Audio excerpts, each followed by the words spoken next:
જૂનાગઢમાં મનપાના deputy mayor આકાશ કટારાનો પત્ર viral થયો છે। ભવનાથ મંદિરના મહંત હરિગિરી બાપુ અંગે લખેલો એક પત્ર હતો જે વાયરલ થયો છે।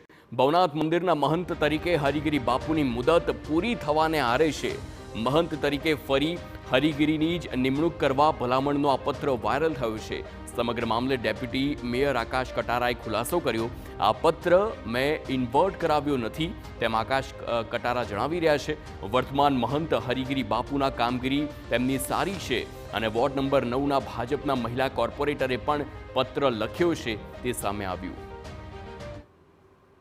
મંદિરના મહંત શ્રી હરિગિરી મહારાજની કામગીરી સારી હોવાથી આજ રોજ જે આ મેં કલેક્ટરશ્રી દ્વારા કલેક્ટરશ્રીઓને ભલામણ કરી અમારા વિસ્તારમાં અને હું તે વિસ્તારનો કોર્પોરેટર હોવાથી અને આગામી સમયમાં ત્યાંના પૂર્વ મેયર અને મારા વિસ્તારના બંને ચારે ચાર કોર્પોરેટર દ્વારા આ લેટર આગામી સમયમાં આ લેટર આપવામાં આવેલ છે અને આ લેટર મેં લખેલ છે, પણ આ ક્યાંય લેટર મેં ઇન્વર્ટ કરાવેલ નથી। ખાલી અમારા વિસ્તારમાં હરિગિરી મહારાજની કામગીરી સારી હોવાથી આ પત્ર લખીને અમે ભલામણ કરેલી છે, પણ ઇન્વર્ટ ક્યાંય કરેલ છે।